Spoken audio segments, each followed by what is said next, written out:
Hello everyone, welcome to our channel competitive GK মানিয়া।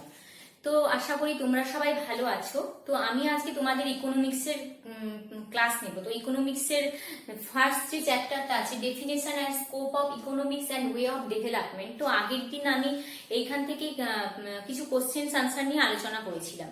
তো আজকেও এখান থেকে আমি কিছু কোশ্চেন্স আনসার নিয়ে আলোচনা করব এবং তোমাদের সবাইকে বলবো যে আগের দিনের যে কোশ্চেন্স আনসারগুলো আছে সেই ভিডিওটা তোমরা সবাই দেখবে। আশা করি সেখান থেকে তোমরা মানে খুবই হেল্পফুল হবে।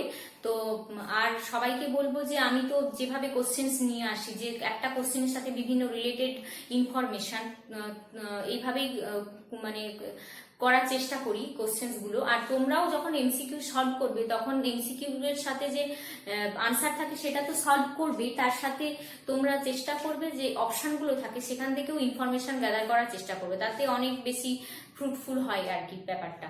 আর তোমরা আর একটা জিনিস করবে যে তোমরা ভিডিওটা ফার্স্ট থেকে লাস্ট অব্দি সবাই দেখবে, আর দেখার সময় একটা কপি ক্যারি করবে এবং সেই কপিতে তোমরা ইনফরমেশনগুলো লিখতে পারো, কারণ এক্সামের সময় আমাদের সম্ভব হয় না মানে সবসময় ভিডিও দেখা বা মানে এত প্রেসারে আমরা পারি না সেটা করতে। তো তোমরা যদি একটা খাতাতে শর্ট নোট হিসাবে এগুলো বানিয়ে নিতে পারো তো সেটা এক্সামের সময় রিভিশন দেওয়ার সময় ভীষণ ভালো হবে আর কি। আর আর একটা নিজের মধ্যে একটা এই ব্যাপারটাও আসবে যে আমি একটা নোটস বানিয়েছি, তো নিজের মধ্যে একটা ভালো লাগা কাজ করবে। তো কালারফুল পেন দিয়ে মানে নোটস গুলো বানালে তো ভীষণ ভালো লাগবে আর কি। যেহেতু আমাদের সবসময় একই জিনিস বারবার পড়তে হয়, তো তোমরা বানিয়ে নিতে পারো এইভাবে। তো আমি আমার নিজস্ব মতামত, আমি মনে করি যে অবশ্যই সবারই ভালো লাগবে আর কি, নিজে নিজে কোনো জিনিস বানানো সেটাতে ভালো লাগবে। তো আর সবাইকে অসংখ্য ধন্যবাদ আমাদের চ্যানেলটাকে লাইক, শেয়ার এবং সাবস্ক্রাইব করার জন্য। তো আর সবাইকে বলবো যে আমি বুঝতে পারছি না যে কার কোনটা রিকোয়ারমেন্ট আছে। যদি তোমাদের কোনো রিকোয়ারমেন্ট থেকে থাকে যে এই সাবজেক্টটা থেকে বা এই জায়গা থেকে এই চ্যাপ্টার থেকে কিছু কোশ্চেন আনসার নিয়ে আসলে ভালো হয়, তো তোমরা আমাদের কমেন্টে অবশ্যই সেগুলো জানাতে পারো। তো আমরা সেভাবেই নিয়ে আসবো। তো সবাইকে অসংখ্য ধন্যবাদ। তো আমি আমার ক্লাসটা স্টার্ট করছি। তো আমি এখানে আমার ফার্স্ট কোশ্চেনটা লিখে রেখেছি, the first women to win the Nobel prize in economics is. এর আনসারটা হবে এলিওনর ওস্ট্রাম। এলিওনর, ইনি ছিলেন ফার্স্ট লেডি ইকোনমিক্সে যিনি নোবেল পেয়েছিলেন, এলিওনর ওস্ট্রাম। তো পেয়েছিলেন 2009। তো এখান থেকে আমি যে রিলেটেড যে ইনফরমেশন গুলো আছে সেগুলো আমি বলছি। তো সবাই আশা করি এটা হয়েছে। তো আমি এবার মুছলাম এটা।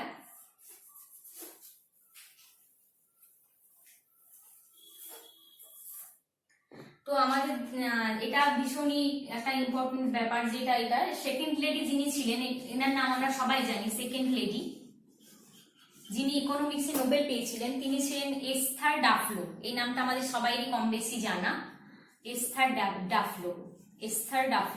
আর তার সাথে যে নামগুলো সেগুলো তো জানা অবশ্যই। তো এস্থার ডাফলো আমাদের অভিজিৎ ব্যানার্জির ওয়াইফ আর ছিলেন।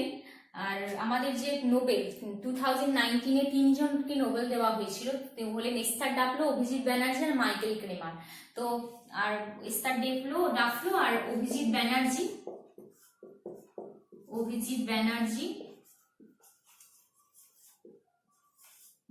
আর অ্যান্ড মাইকেল ক্রেমার। এনারা নোবেল পেয়েছিলেন 2019 for experimental approach to alleviating global poverty.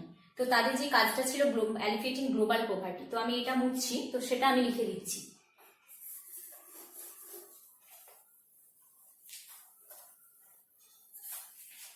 শুধু ওটাই আমি লিখছি, জাস্ট অ্যালিভিয়েটিং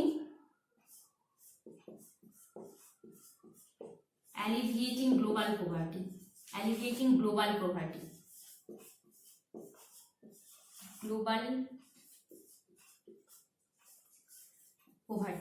তো যখন নোবেলের কথা আমি বললাম তখন আমি আরেকজন আমাদের যিনি খুব বিখ্যাত একজন ব্যক্তি, তিনি আমরা সবাই তো ওনার নাম কম বেশি জানি, যে অমর্ত্য সেনও নোবেল পেয়েছিলেন ইকোনমিক্সে 1998-এ।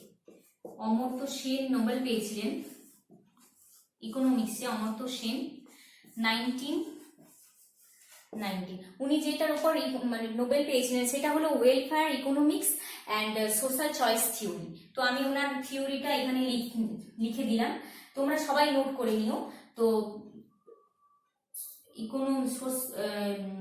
ওয়েলফেয়ার ইকোনমিক্স, ওয়েলফেয়ার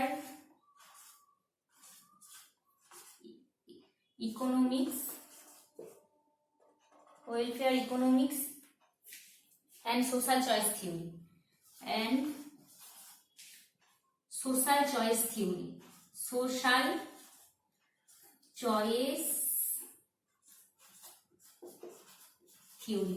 তো আমাদের কোশ্চেনে দিতেই পারে যে অমর্ত্য সেনের যে মানে যেটার উপর ওনার থিওরিটা ছিল, তো ওনার থিওরিটা কি ছিল, তো আমরা বলবো তখন welfare economics and social choice theory. তো আশা করি সবাই হয়েছে। তো আমি এবার এটা মুছছি, আমার সেকেন্ড কোশ্চেন যেটা আছে আমি এবার সেটা বলছি।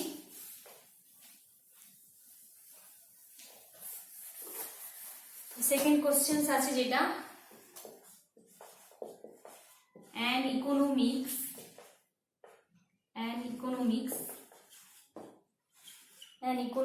which does not have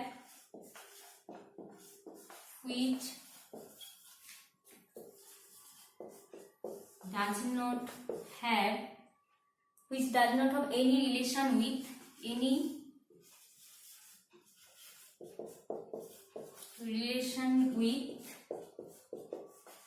with rest of the world economics is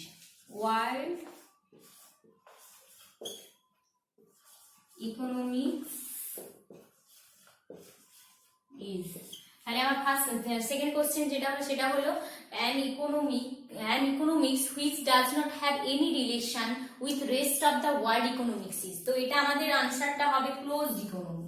তো আমাদের সবাই কম মানে আর কি ক্লোজ ইকোনমি আর ওপেন ইকোনমি, ক্লোজ ইকোনমি আর ওপেন ইকোনমি, তো এটা হচ্ছে ক্লোজড ইকোনমি। তো ক্লোজ ইকোনমিতে কি কি হচ্ছে আমি সেটা এটা মুছলাম আমি। তো আমি বলছি ক্লোজ ইকোনমি ওপেন ইকোনমি বলছি ব্যাপারগুলো, তো মুছলাম এটা।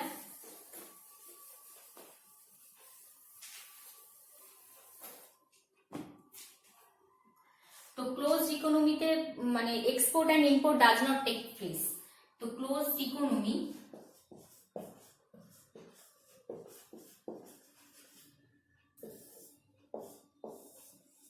আমি লিখছি এখানে এক্সপোর্ট আর import does not take place. Export and import এখানে হয় না, ইম্পোর্ট টোটালি বন্ধ থাকে। ইম্পোর্ট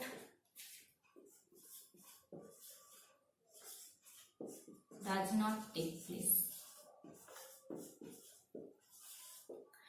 আর এক্সপোর্ট আর ইম্পোর্ট হয় না। আর এখানে মানে আমাদের বর্তমান অ্যাট প্রেজেন্ট আমাদের ওয়ার্ল্ডে এর কোনো এক্সিস্টেন্সই নেই, এই ইকোনমির কোনো এক্সিস্টেন্সই নেই। সবই আমাদের যেগুলো ওয়ার্ল্ডে যেই সব ইকোনমি আছে সেগুলো সবই আমাদের হচ্ছে যে ওপেন ইকোনমি, যেখানে এক্সপোর্ট আর ইম্পোর্ট হয়। কারণ এক্সপোর্ট ইম্পোর্ট না হলে ইকোনমি তো এখন মানে অচলই, তো আর বাস্তবেই ক্লোজ ইকোনমি কোনো এক্সিস্টেন্স নেই। তো আমাদের কোশ্চেন এটাই আসে যে ক্লোজ ইকোনমি যে এইভাবেই আছে যে এক্সপোর্ট অ্যান্ড ইম্পোর্ট হচ্ছে যে এখানে কোনো ম্যাটার করে না, আর ওপেন ইকোনমিতে এক্সপোর্ট আর ইম্পোর্ট হয়। তো এভাবেই কোশ্চেনটা আসে। তো আর এবার হয়েছে এটা আশা করি সবার। তো আমি মুছলাম। এবার আমি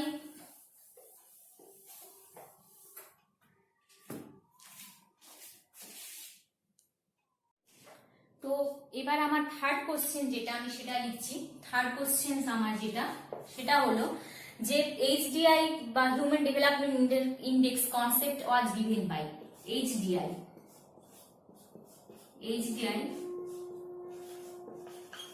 হিউম্যান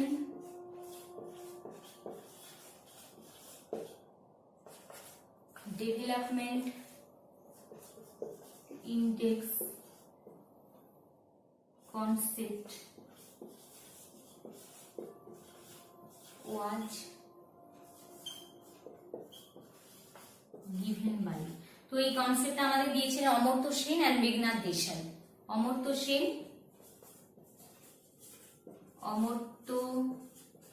সেন এন্ড মেঘনাদ দেশাই। মেঘনাদ দেশাই। তো আমার এখানে যে কি পয়েন্টটা এইচডিআই, হিউম্যান ডেভেলপমেন্ট ইন্ডেক্স, তো এখান থেকে আমি ইনফরমেশন বলবো, তো এটা এবার মুছে নিচ্ছি। তো HDI human development index concept was given by Amartya Sen and Meghnad Desai.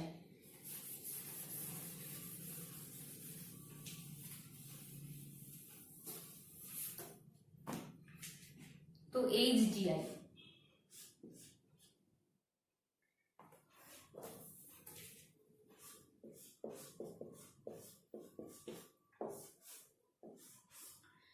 HDI full form আগেই বলা হয়েছে। তো এইচডিআই এর র্যাঙ্ক মানে এইচডিআই এর যে রেঞ্জটা থাকে, এইচডিআই রেঞ্জ যেটা থাকে সেটা হচ্ছে 0 to 1 এর এইচডিআই রেঞ্জ থাকে 0 to 1। আর এইচডিআই বেসড হয় মানে তিনটে জিনিসের উপর এইচডিআই বেস করে হয়, সেটা হচ্ছে যে আমাদের স্ট্যান্ডার্ড অফ লিভিং, আর হচ্ছে এডুকেশন, আর হচ্ছে যে লাইফ এক্সপেক্টেন্সি। তো আমি লিখছি বেসড তিনটে জিনিসের উপর, সেটা হচ্ছে যে আমাদের স্ট্যান্ডার্ড অফ লিভিং। তো কোশ্চেনে আসে এগুলো, standard of living, second education, আর থার্ড হচ্ছে expectancy of life, expectancy of life, expectancy of life। তো এটা তিনটে জিনিসের উপর বেসড করে হয়। আর হচ্ছে যে এইচডিআই পাবলিশড করে, এইচডিআই পাবলিশড হয়, এইচডিআই পাবলিশড হয়। তো এখানে তো এটা আমি এইভাবে লিখছি, এখানটা একটা দাগ দিচ্ছি, এইচডিআই পাবলিশড করে, HDI published by UNDP, published by UNDP. এটা একটা স্ট্যাটিক পার্টের কোশ্চেন, ইউএনডিপি। তো ইউএনডিপির অ্যাব্রিভিয়েশন হিসেবে আমাদের কোশ্চেন্সে দেয়। তো আশা করি এটা সবাই হয়েছে। তো আমি এটা মুছছি। তো রেঞ্জ 0 to 1 অ্যান্ড বেসড হয় এইচডিআই তিনটে জিনিসের উপর বেস করে হয়, standard of living, education and expectancy of life.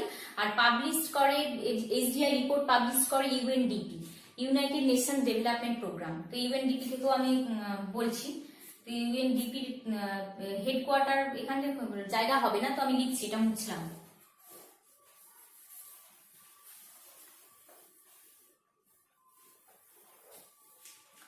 তো ইউএনডিপির United Nations Development programme,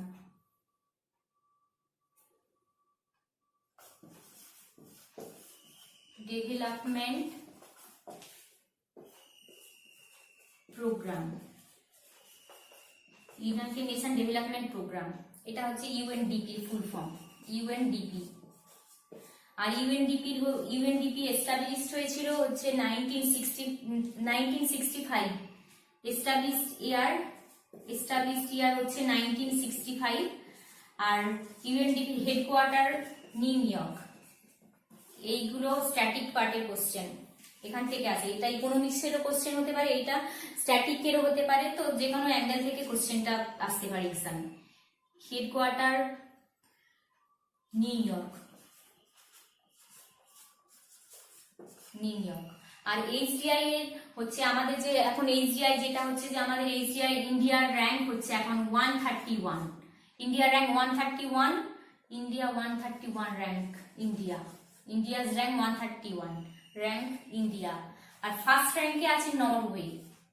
first rank এগুলো জিকের মানে কারেন্ট অ্যাফেয়ার্স এর কোশ্চেনও হতে পারে এখান থেকে, যে এইচডিআই ইন্ডেক্সে ইন্ডিয়ার র্যাঙ্ক কত। তো আর হচ্ছে যে ফার্স্ট র্যাঙ্কে আছে, ফার্স্ট র্যাঙ্কে রয়েছে এখন ফার্স্ট র্যাঙ্ক নরওয়ে।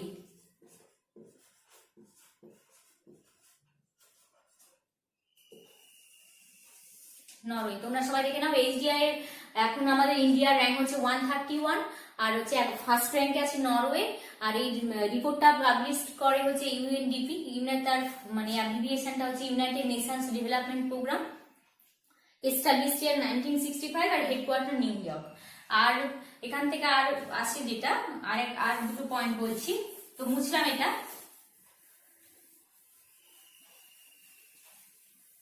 যেটা যে আমাদের ওয়েস্ট বেঙ্গলে হাইয়েস্ট এইচডিআই যেখানে হয়, highest HDI Kolkata, highest HDI হচ্ছে কলকাতা। এটা কোশ্চেনে বারবারই আসে, আর এসেওছে আগে এক্সামে, আবার ভবিষ্যতেও আসবে। তো আর লোয়েস্ট এইচডিআই হচ্ছে যে মালদা। আশা করি সবাই এখান থেকে সব হয়েছে। তো এটা আমার থার্ড কোশ্চেন হলো। এবার ফোর্থ কোশ্চেন, যেটা আমার লাস্ট কোশ্চেন আমি বলবো। তো আমার ফোর্থ কোশ্চেন যেটা, অ্যাকর্ডিং টু হুম, লেখা যাচ্ছে না,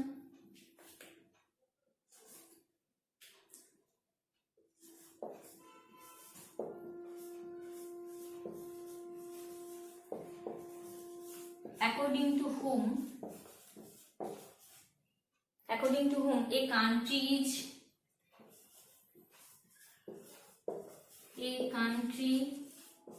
is poor because it is poor. A country is poor because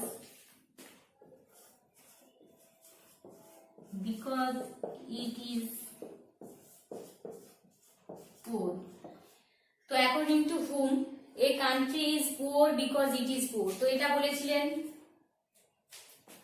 এটা বলেছিলেন নাকসে, র্যাগনার নাকসে। এটা বলেছিলেন র্যাগনার নাকসে।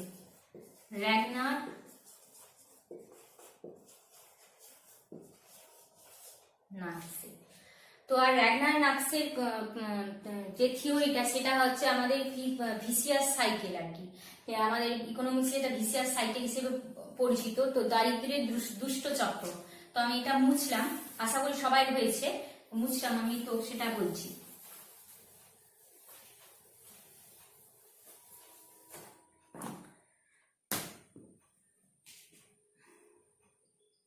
তো র্যাগনার নাকসের থিওরিটা হচ্ছে,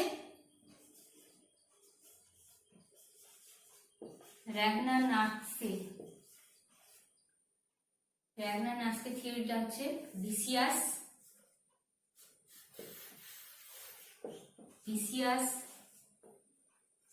cycle of poverty theory. Vicious cycle of poverty theory. এটা কোশ্চেন্সে দেয় যে vicious cycle of poverty theory given by, তখন আনসারটা হবে Ragnar Nurkse poverty theory.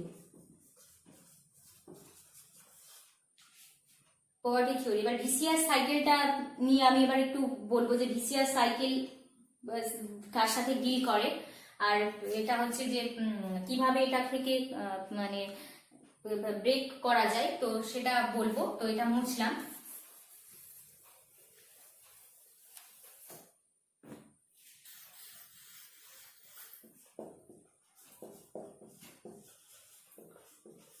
Vicious cycle,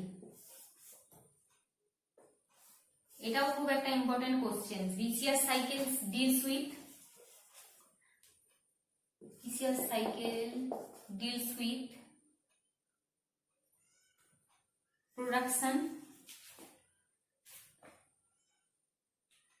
production and income. Production and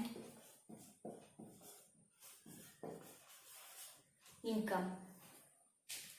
আর এইটার cause, vicious cycle cause lack of capital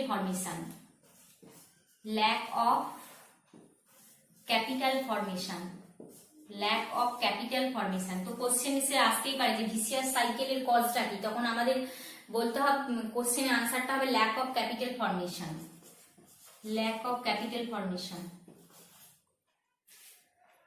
R vicious সাইকেলকে break করার জন্য রজেনস্টিন রোডান বলে একজন ছিলেন, যিনি বিগ পুশ, তিনি হচ্ছে যে একটা থিওরি দিয়েছেন, যেটা ছিল বিগ পুশ থিওরি। তো ব্রেক করার জন্য, ভিসিয়াস সাইকেলকে ব্রেক করার জন্য, তো আমি শুধু এভাবেই লিখছি, তো ব্রেক করার জন্য যে থিওরিটা দেওয়া হয়েছিল সেটা ছিল big push theory. Big push theory, এটাও কোশ্চেন্সে আছে যে ভিসিআর সাইকেলকে ব্রেক করার জন্য যে থিওরিটা, সেটা থিওরিটার নাম কি, তখন সেটা হবে big push theory. Big push theory, big push theory. তো vicious cycle deals with production and income, এটা কজ হয় ল্যাক অফ ক্যাপিটাল ফরমেশনের জন্য, আর মানে এইটাকে ব্রেক করা যায় বিগ পুশ থিওরির দ্বারা। তো আর এটা বিগ পুশ থিওরিটা আমাদের ইন্ট্রোডিউস করেছিলেন, আমি এখানটাতে আমার জায়গা হচ্ছে না বলে আমি একটা এতেই এখানে লিখছি, এখানটাতে লিখছি রজেনস্টেইন রোডান। তো এটা কোশ্চেনে এগুলো আসেই, কোশ্চেন সলভ করলেই বোঝা যাবে এগুলো কতটা ইম্পর্টেন্ট। রজেনস্টেইন রোডান, তো এখানে সবাই একটু দেখে নিও, এখানে যে বিগ পুশ থিওরিটা দিয়েছেন রজেনস্টেইন রোডান, আর vicious cycle deals with production and income, আর কজ হচ্ছে ল্যাক অফ ক্যাপিটাল ইনফরমেশন। তো আজকে এটা ছিল আমার লাস্ট কোশ্চেন। তো সবাইকে বলবো ফার্স্ট থেকে লাস্ট অব্দি ভিডিওটা দেখবে, আর আর সবাইকে বলবো যার যেই রিকোয়ারমেন্ট আছে, যেটা দিলে ভালো হয় বা এখান থেকে করলে ভালো হয়, তো সেটা প্লিজ আমাদের একটু কমেন্টে জানাবে তোমরা।